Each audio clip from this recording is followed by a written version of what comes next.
Boa noite. Aqui quem fala é o pastor Hélio Piovesan.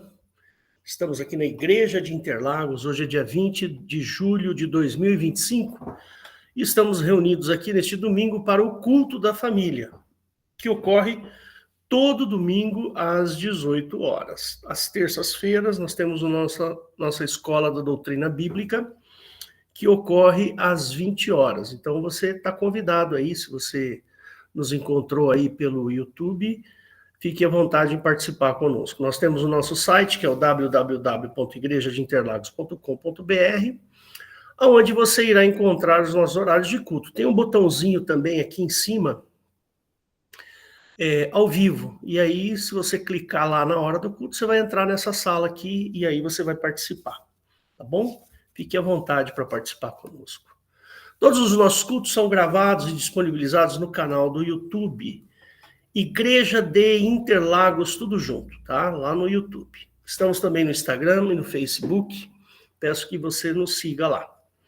Perguntas podem ser encaminhadas para o e-mail faleconosco@igrejadeinterlagos.com.br e aí a gente vai responder, vai conversar. Tem também o meu WhatsApp na nossa página. Você vai encontrar lá no finalzinho da página, na parte de baixo. Pediria que você comentasse, curtisse, compartilhasse, né, o tal do triplo C, e diga de que cidade você está nos assistindo. Aí as nossas gravações vão ganhar relevância no YouTube e ele vai ser espalhado por aí. E seja bem-vindo. Bom, hoje eu vou fazer a minha quarta e última pregação sobre ser filhos de Deus, né? Somos filhos de Deus? E aí a gente vai discutir um pouquinho sobre isso e nós vamos chegar a algumas conclusões importantes que eu gostaria que você, se você puder, anote, tá? Anote os versículos, as ideias, tá certo? Fique à vontade em fazer isso aí, não tem problema nenhum, tá bom? Bom, irmãos, queria fazer uma oração antes de começarmos. Feche os seus olhos, mesmo que você esteja nos assistindo a gravação, não tem problema nenhum, a oração vai valer, tá bom? Jesus querido, obrigado por esta noite, obrigado por esse momento importante em que nós nos reunimos para ouvir a tua mensagem. Peço, Senhor, que tu me abençoes, me dê a mensagem, me dê a palavra na hora certa, e que as pessoas que ouvirem essa mensagem sejam atingidas pelo teu evangelho, não pela minha palavra. Deus, eu peço que o Senhor livra-nos de todo o mal e que o Senhor nos receba, porque este culto é para ti, Senhor, para honra e glória do teu nome, em nome de Jesus que eu oro. Amém. Aí, eu já estou na quarta pregação e última, né, sobre essa história de paternidade, né?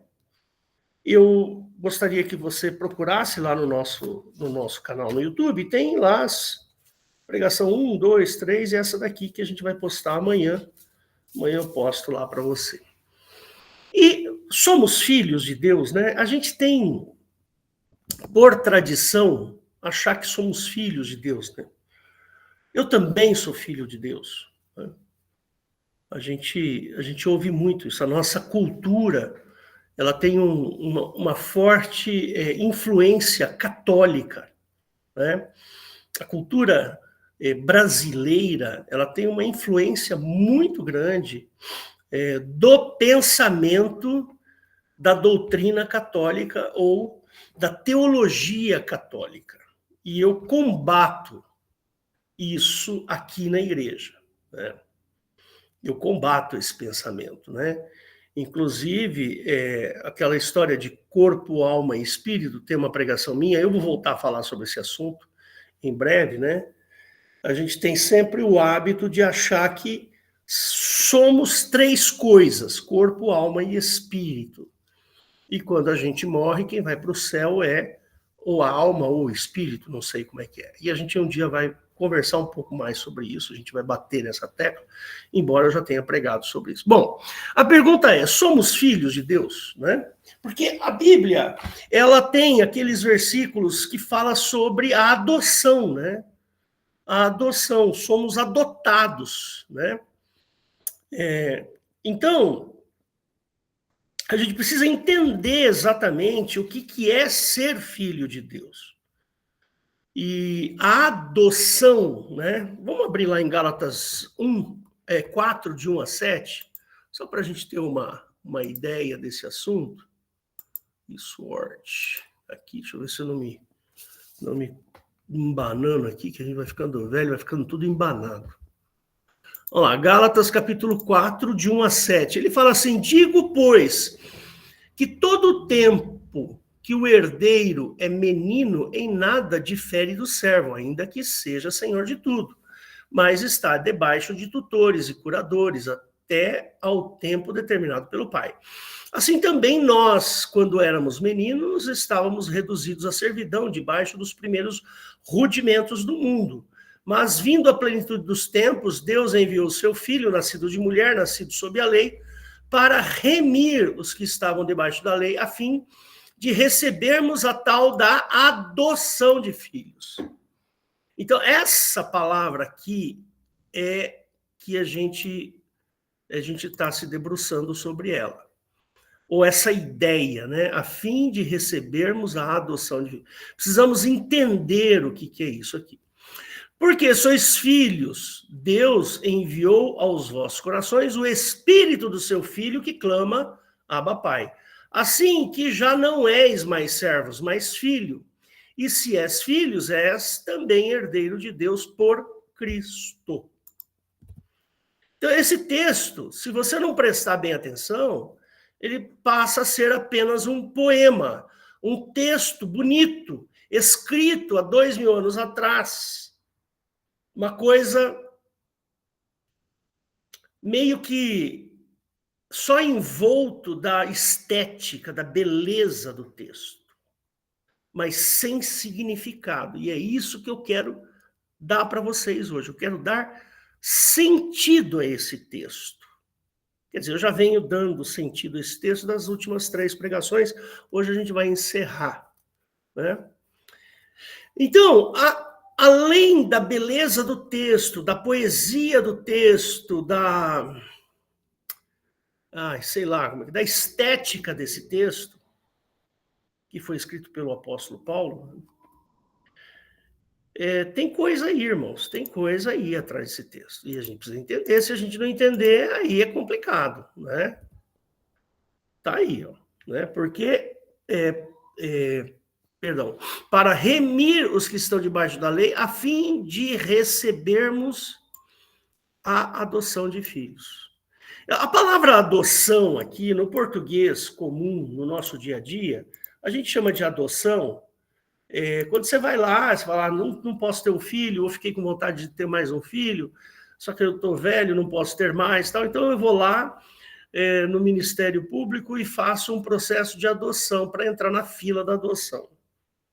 Aí um belo dia, depois de toda a papelada, todas as entrevistas, todas as pesquisas, chega o momento da gente buscar essa criança num abrigo. E aí você vai lá no abrigo e escolhe, como se tivesse, né? Vai lá, encontra um bebê, uma criança, e fala, não, é essa criança aqui que eu quero adotar. E a gente vê relatos belíssimos, né? De pessoas que adotaram. Por exemplo, eu tenho uma irmã, a minha irmã mais nova, ela tem uma filha adotiva, né? Ela adotou uma garotinha, né? Essa garotinha devia ter uns 3 anos quando foi para a casa da minha irmã, né? Então, ela e a parceira dela lá têm uma criança na família, né? E adotou. Mas esta adoção que está aqui nesse texto não tem o mesmo sentido da adoção que está aqui, o mesmo sentido da adoção dos nossos dias aqui. Essa adoção, Deus não precisou ir até o Ministério Público para poder solicitar a adoção do Hélio, do pastor Hélio. Não precisou. Então, isso aqui tem um outro significado, tem um outro sentido, não outro significado, mas um outro sentido ou outros valores. Talvez essa seja a melhor definição aqui, né? É mais ou menos assim, eu vou contar essa historinha para vocês, embora eu já tenha falado lá no primeiro vídeo, mas só para a gente contextualizar aqui. Essa era uma prática das famílias na época de Cristo, a adoção de filhos. Então vamos supor, tivesse lá um sujeito lá, imagina, o Hélio e a Rosana, né? Lá 2000 anos atrás. Tem o Hélio e a Rosana. O Hélio e a Rosana casam, a Rosana fica grávida, tem um filho, e este filho, que é do Hélio e que é da Rosana, ele precisa passar por um processo de adoção do Hélio para ele se tornar meu filho. É esquisito isso, né? Então, como acontecia isso? Acontecia da seguinte forma. Lá num determinado dia, conforme manda a tradição, que eu realmente não sei como é que é essa tradição aí, teria que pesquisar um pouco mais, essa criança era colocada no chão da sala da casa. E o pai, ao entrar na casa, na sala, ele vai lá e recolhe o filho. Ao recolher esse filho, nesse momento, ele está sinalizando que ele adota o próprio filho. Ou melhor, ele reconhece que é filho. Percebe? Se ele não fizer isso, esta criança, ela será vendida como escravo, ainda que seja filho do Hélio. Entendeu? É assim que funciona pela tradição deles. Então, a adoção, ela é uma coisa, ela é uma, vamos dizer assim, ela é uma atitude do pai. A adoção, ainda que seja o filho legítimo, o pai precisa passar pelo processo da adoção. Ir lá, recolher a criança do chão da sala, tomar em seus braços, e aí ele reconhece que o filho é dele, ele adota o filho. Se ele não fizer isso, então aquele filho será vendido no tempo certo como escravo. Será entregue como escravo. Então, essa é a história, é a maneira como esse texto se refere, como se nós fôssemos colocados no chão da sala de Deus, e Deus, ao passar pela sala, recolhe esta pessoa, e então ela recebe a tal da adoção. Então, vamos ler aqui o texto novamente, para você entender agora sobre este prisma. Né, para remir os que estavam debaixo, assim, a fim de recebermos a adoção de filhos. Então, por isso que Jesus fala em novo nascimento. Então, quando você fala, eu nasci de novo, o que é que significa? Significa que eu nasci, então agora eu posso ser recebido como filho por Deus, no processo da adoção. Percebeu?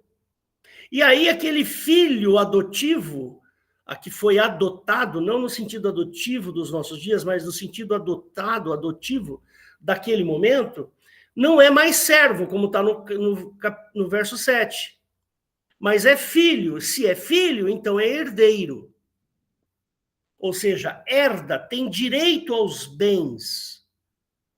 Né? No caso aqui, seriam os bens espirituais de Cristo. Né? Então, Deus vai disponibilizar os bens de Deus para mim, que sou herdeiro. Então, irmãos, este é o significado. Por isso que é importante você nascer de novo. O novo nascimento faz com que você passe pelo processo de adoção, né? Como era a tradição naquela época. A gente não fala muito sobre isso, né? Eu tive que ler um pouquinho mais sobre esse assunto para poder entender. Agora vamos virar a página, né? Você é filho de Deus? Essa pergunta. Se você é filho de Deus, então você passou, com certeza, por alguns processos até ser adotado.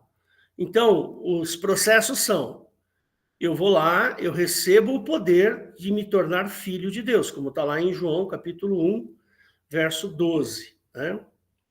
Todos receberam poder aos que creem no seu nome. Então, Esse é o primeiro. O segundo processo é um novo nascimento. O novo nascimento é aquele momento na sua vida em que você entende que você está debaixo da lei e não da graça. Ok? Então, o novo nascimento é aquele momento em que eu falo, puxa vida, eu não sou filho e eu preciso ser filho, então, a partir de agora, eu entendo que eu preciso me converter. E o processo de conversão, meus queridos, esse processo de conversão, ele é um processo que demanda algumas coisas, eu vou explicar para você o que é esta conversão. O que é nascer de novo e se converter. Né? Para isso, lógico, eu vou precisar daquele clássico versículo que está lá em João capítulo 3, que todo mundo sabe que eu gosto muito deste texto. Né? Então, lá em João, vou mostrar aqui algumas coisas para vocês, para a gente poder entender melhor o que é o processo de adoção.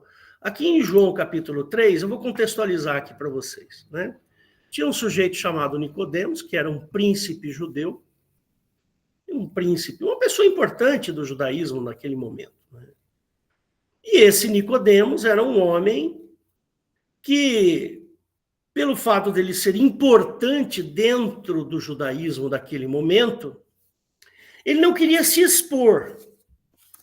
Ele não queria se expor. Ele ficou sabendo de um sujeito que estava fazendo umas coisas maravilhosas, né? E dizia coisas tremendas, maravilhosas, e aí ele foi de noite conversar com Jesus.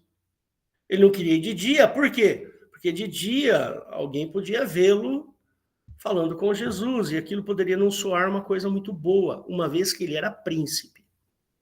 E esse texto aqui é um texto muito revelador sobre o que é uma conversão. Né?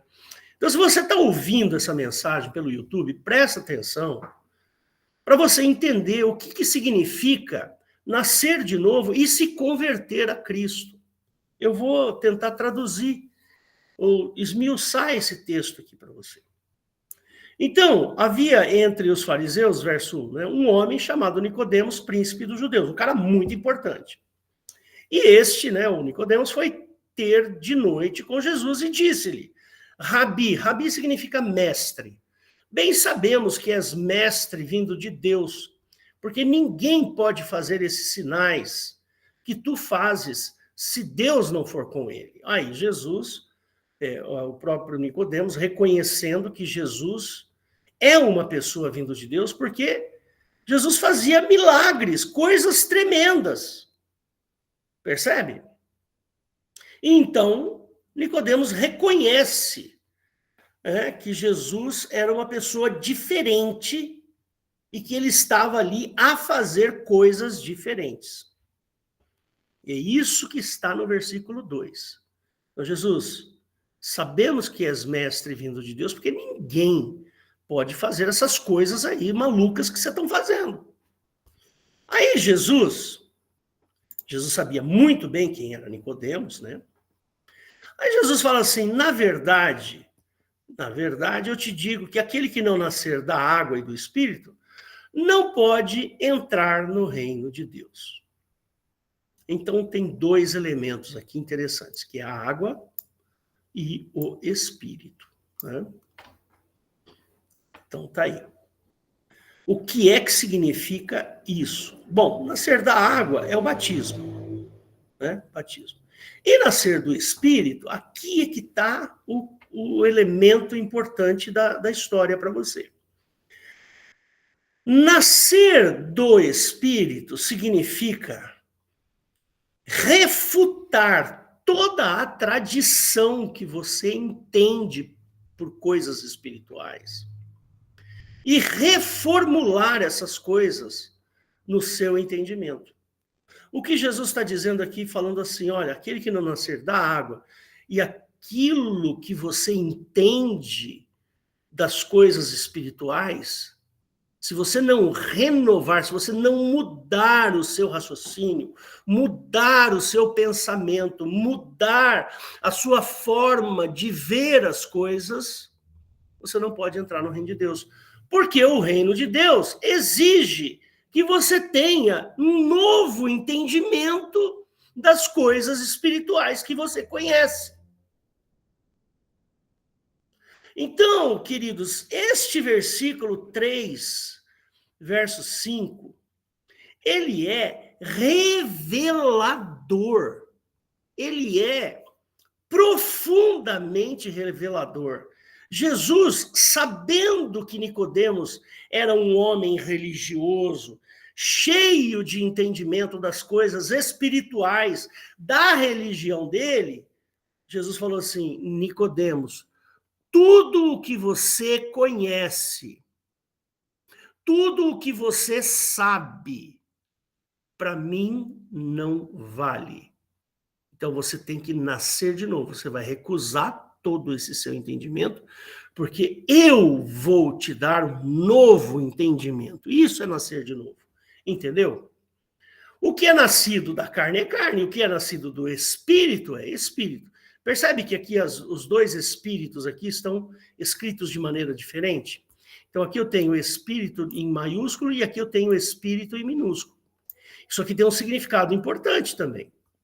Aqui ele está falando do espírito no sentido do espírito de Deus, ou do espírito que eu estou dispondo para você. Então, o dia que você nascer desse meu espírito, destas minhas ideias, destes meus princípios, aí você se torna uma pessoa espiritual. É isso que Jesus está falando aqui. Não te maravilhes de ter dito necessário vos é nascer de novo. O vento assopra onde quer e ouves a sua voz, mas não sabes de onde vem, nem para onde vai. Assim é todo aquele que é nascido do Espírito. Então, queridos, aqui ele está falando assim, olha, eu vou te dar uma nova condição de pensamento, uma nova condição de raciocínio, uma nova maneira de olhar para as coisas do mundo. É isso que Jesus está falando. O vento sopra onde quer e ouves a sua voz, mas não sabes para onde vem nem para onde vai. Assim é todo aquele que é nascido do Espírito. Que Espírito é esse? Todo mundo pensa que é o Espírito Santo. Não. O Espírito de Cristo. As ideias e os valores de Cristo. É isso que ele está falando. Ele está dizendo assim, ô Nicodemos, você precisa entender o que eu estou propondo e mudar o seu raciocínio a partir da minha proposta. É isso que Jesus está falando. Nicodemos respondeu e disse, como pode ser isso? Jesus respondeu e disse, tu és mestre? Será que eu pulei algum versículo? Tive a impressão. Ah, eu pulei o 4, né? É verdade, pulei o 4. Vamos aqui voltar aqui no 3, né? Porque eu quero falar do verso 4 também, sabe?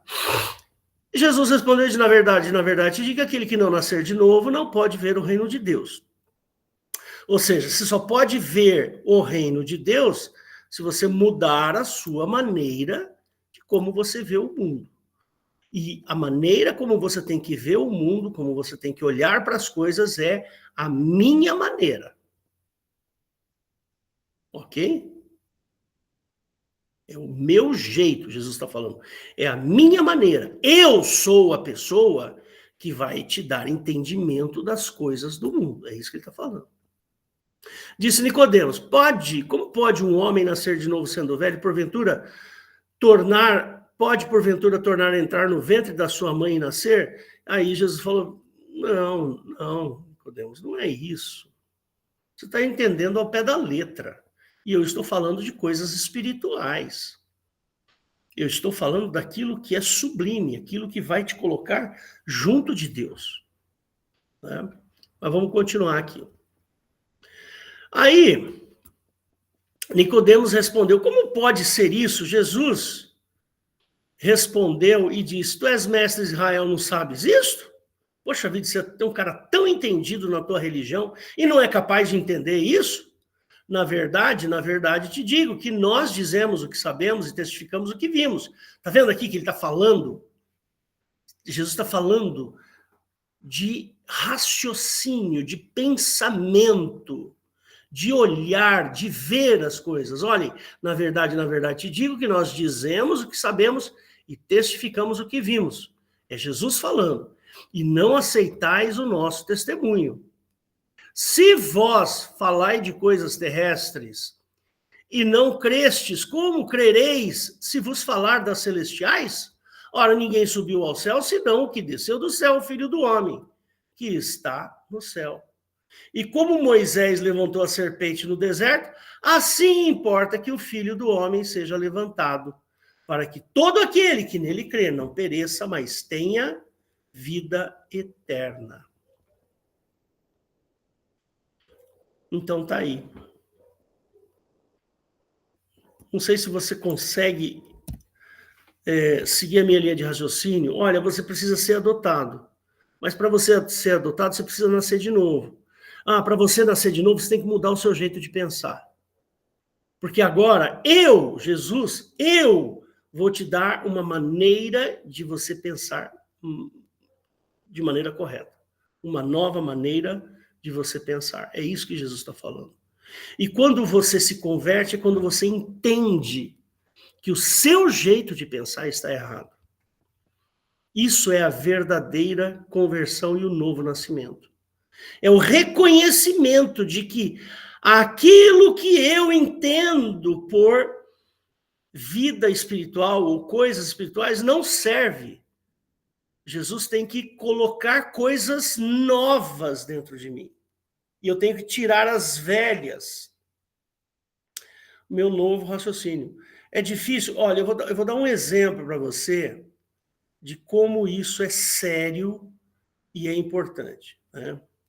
A nossa visão do mundo espiritual, ela é uma visão tão, desculpa o termo, queridos, desculpa mesmo, mas é uma visão viciada pela cultura ocidental do catolicismo. Percebe? Isso está nas entrelinhas de muitas coisinhas da nossa vida. Eu vou dar alguns exemplos. Morreu o vovô, aí você fala para o seu filhinho, o vovô virou uma estrelinha no céu. Esse é um pensamento horroroso. Agora o vovô está com Deus. Agora o vovô está na presença da vovó que morreu e estão juntos no céu. Queridos, esse raciocínio, me desculpa, a gente quer dar uma explicação válida para as crianças e tal, mas é pernicioso. É absolutamente anticristão. Porque olha, irmãos, eu vou falar uma coisa aqui que eu sei que vai confrontar você com muita força, mas eu preciso falar para você. O que é que entra no céu? O corpo, a alma ou o espírito? Qual desses três? Todo mundo pensa que a alma e o espírito vai para o céu. Não é isso. Não é isso que a Bíblia nos diz. Nós entraremos com o nosso corpo, a nossa alma e o nosso espírito. Os três entrarão no céu. A partir do momento da ressurreição. O que é ressurreição? É o retorno à vida daquele corpo que está morto. Então, isto é ressurreição. E percebe, irmãos, que o nosso raciocínio, o nosso pensamento, ele está contaminado pela ideia de um descolamento de corpo, alma e espírito. Não existe este descolamento de corpo, alma e espírito. Os três são uma coisa só. O dia que eu morrer, é duro ouvir isso, eu sei que é. Eu sei que é difícil ouvir isso, mas o dia que você morrer, vai morrer o seu corpo, a sua alma e o seu espírito. Os três morrerão. No dia da ressurreição, ressuscitará o teu corpo, a tua alma e o teu espírito. Aí a gente tenta ficar dando explicações. Vovô morreu e virou uma estrelinha no céu. Irmãos, isso é pernicioso. Não é isso que vai acontecer. Pode falar, Weber. Fique à vontade. Foi o Weber que levantou a mão?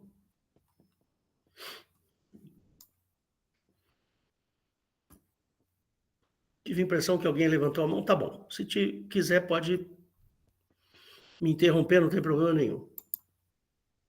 Vocês percebem como o nosso pensamento está contaminado pela ideia da filosofia católica? A ideia de purgatório, irmão. A ideia de que a alma e o espírito estão com Deus, porém o corpo está na terra. Não existe isso no cristianismo. O cristianismo fala de ressurreição. Ah, mas se eu morrer embaixo de uma bomba atômica, sorte sua, sabe por quê?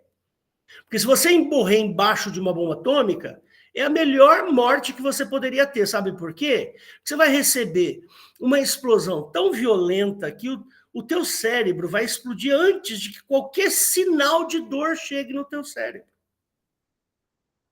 Mas e aí, como é que você vai ressuscitar? Amigo, Deus é soberano sobre a matéria. Ele é dono, ele é soberano, está acima da matéria. Ele está acima do tempo, acima da matéria, acima das 3 dimensões. Ele vai reconstituir o seu corpo para que você ressuscite. A ressurreição é um mistério e é o poder de Deus. Queridos, nós não podemos contaminar o evangelho com o pensamento católico, espírita católico. Não é isso que está na Bíblia. Não vamos tentar pegar o que está na Bíblia e distorcer para colocar naquilo que a gente entende. Eu já vi grandes pregadores falando besteira sobre esse assunto. É porque não leu a Bíblia direito, não entendeu, não raciocinou. Então, meu querido, para você ser filho de Deus, você precisa passar por um processo de reconfiguração, será que eu posso usar esse termo, né? Reconfiguração do seu firmware, aqui, ó, do seu pensamento, do jeito de pensar. Percebe? No dia que nós morrermos fisicamente, por exemplo, eu tenho 62 anos, né? Sei lá, daqui a 10, talvez 15 anos eu venha falecer. A partir desse momento, a Bíblia chama isso de sono. Você vai passar por um sono. Sabe quando você dorme às 10 da noite, acorda às 6 da manhã, parece que você não dorme, né? Parece que não aconteceu nada entre as 6 e as 10, mas foram 8 horas ali. Você passou 8 horas com os olhos fechados, recuperando as suas energias, né? Restaurando o seu corpo, aqueles processos do sono. Aí você acorda às 6 da manhã e fala, nossa, mas já? Parece que foi assim, ó. Mas foram 8 horas. Pode ser que se passem 500 anos, 200 anos, 1000 anos, 2000 anos. Não importa. A ressurreição vai acontecer. O sujeito lá vai ressuscitar. Vai sair da cova. Como eu não sei. A Bíblia não explica isso. Mas ela diz que vai acontecer. E aí vai acontecer um monte de coisa. Percebe? Nós precisamos mudar o nosso raciocínio, irmãos. O cristianismo não é invenção do homem. O cristianismo não é invenção da filosofia humana. O cristianismo tem bases sólidas da boca de Jesus. O cristianismo, a maneira de nós crermos em Deus, tem bases sólidas na palavra do Senhor Jesus. Percebe? E nós precisamos levar isso em consideração. Não podemos ficar contaminados com as coisas do cristianismo, do pensamento ocidental, e etc, etc. Não sei se vocês sabem, mas esse raciocínio de corpo, alma e espírito, isso daí tem origem no hinduísmo, irmãos. E contaminou o pensamento ocidental. Mas Jesus, não, irmãos. Jesus não. Jesus trouxe bases sólidas, consistentes, coerente. O raciocínio de Jesus é coerente. Jesus, irmãos, veja bem o que eu estou falando, hein? Veja bem o que eu estou falando.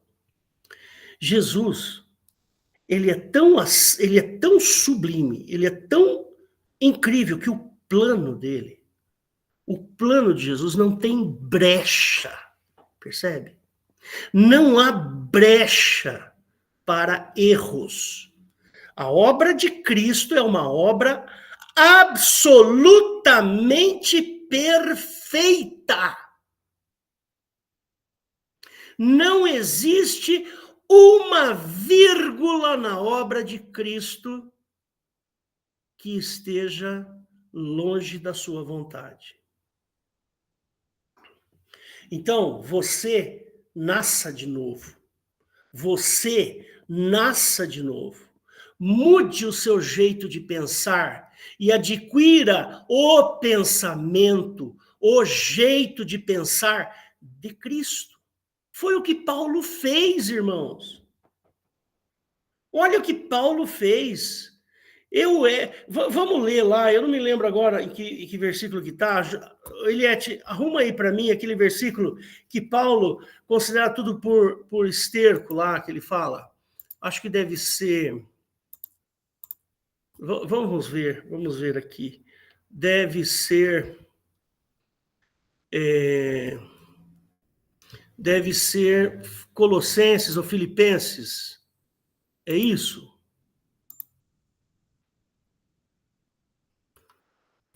Filipenses 3:8. Filipenses 3, é isso aí.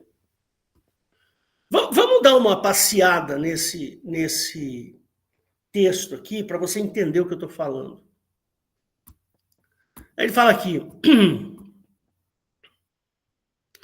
Vamos lá, verso 3. Depois vocês leem o restante aqui, só para não ficar muito longo.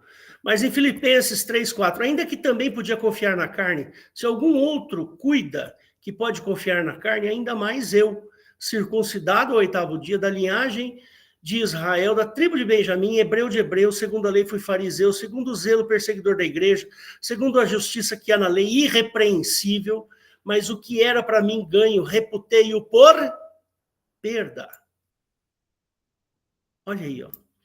Tudo isso que ele declara no 4, 5 e 6, ele diz assim, reputei por perda. Ou seja, ele se converteu. Ele mudou. Ele falou assim, não serve, não quero. Jesus me deu outro jeito de pensar. Percebe, irmãos, como isso é importante? E, na verdade, tenho também por perda todas estas coisas, perdi aqui, pela excelência do conhecimento de Cristo. Olha aqui ele fazendo a troca. Percebe, irmãos? Na verdade, tenho também por perda todas essas coisas. Paulo está fazendo a troca. Ele está trocando aquilo que ele conhecia, que ele sabia. Ele troca pela excelência do conhecimento de Cristo Jesus. Meu Senhor, pela qual sofri a perda de todas as coisas e as considero como escória. Não presta, não serve. O que é que não serve? Circuncidado, não. Ainda que também podia confiar na carne, se algum outro cuida, o que pode confiar na carne, ainda mais eu. Circuncidado no 8º dia, da linhagem de Israel, da tribo de Benjamim, hebreu de hebreus, segundo a lei fui fariseu, conhecia a lei pra caramba. É isso que ele está falando. Segundo o zelo perseguidor da igreja, segundo a justiça que é na lei, irrepreensível. E aqui embaixo ele fala, eu as considero como escória. Para quê? Para que possa ganhar a Cristo e seja achado nele. Não tendo a minha justiça que vem da lei, mas a que vem pela fé em Cristo, a saber, a justiça que vem de Deus pela fé, para conhecê-lo. Olha aqui, ó. Eu quero conhecê-lo. Ou seja, o meu entendimento agora passa a ser o entendimento de Cristo e a virtude da sua ressurreição e a comunicação das suas aflições sendo feito conforme a sua morte, para ver se de alguma maneira eu possa chegar à ressurreição dos mortos.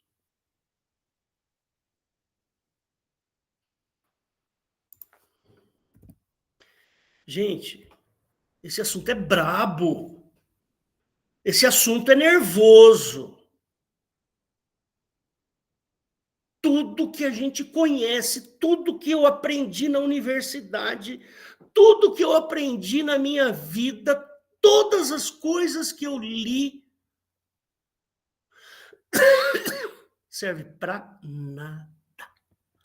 Absolutamente nada. Paulo reputou como escória. E nós precisamos reputar como escória para conhecer a Cristo, para conhecer a virtude de Cristo. E, na verdade, tenho também por perda todas as coisas pela excelência, por causa do conhecimento de Cristo Jesus. Meu Deus do céu, como é sério isso, irmãos. Vocês estão entendendo o que é nascer de novo e o que é ser filho?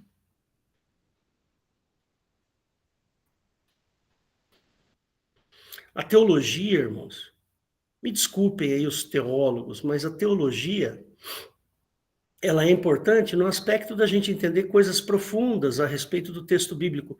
Mas, irmãos, a teologia, ela está contaminada. Ela está contaminada pelo pensamento ocidental e não pelo pensamento de Cristo. A teologia tinha que estar contaminada do entendimento de Cristo, como Paulo está falando nesse texto. Mas não. A teologia está preocupada. O que era o galo que cantou 3 vezes? Era um galo mesmo ou era uma trombeta que chamavam de galo? Fica viajando nessas besteirinhas aí. Fica viajando nessas... Ah, pelo amor de Deus. Você quer ser filho de Deus? Quer? Você quer se tornar um filho de Deus? Faça isso que Paulo fez. Pega tudo que você sabe, joga na lata do lixo. Não faça adaptações. Não pegue um versículo e adapte-o ao que você pensa. Não faça isso. Ah, mas esse versículo aqui, ele queria dizer tal coisa. Não, faz isso.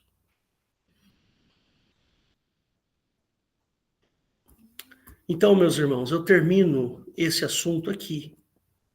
E queria que você ressignificasse o seu raciocínio sobre o cristianismo. Essas palavras de Paulo aqui são palavras preciosas. O raciocínio de Paulo ali reflete exatamente o que está escrito em João capítulo 3. Não sei se você consegue conectar esses dois textos, João capítulo 3, e esse que a gente leu agora, que é Filipenses capítulo 3. Meu irmão, nós precisamos pensar direitinho. Nascer de novo não é brincadeira. Não é fácil. Amém? Espero ter sido bem claro, né, sobre isso para você. E que se você tiver dúvidas sobre esse assunto, quiser conversar com a gente, fique à vontade aí. Pode ligar, pode passar o WhatsApp, mensagem, fique à vontade. Não tem problema nenhum, a gente pode bater um papo aí. Não sou especialista, não sou teólogo, sou apenas um pastor há 20 anos, pouco mais de 20 anos, e que eu venho liderando uma igreja e que eu venho lendo a Bíblia e tentando mudar o meu raciocínio sobre as coisas que eu enxergo para que eu enxergue como Cristo enxergava. É isso, tá bom? Então fecha seus olhos que eu vou orar por você.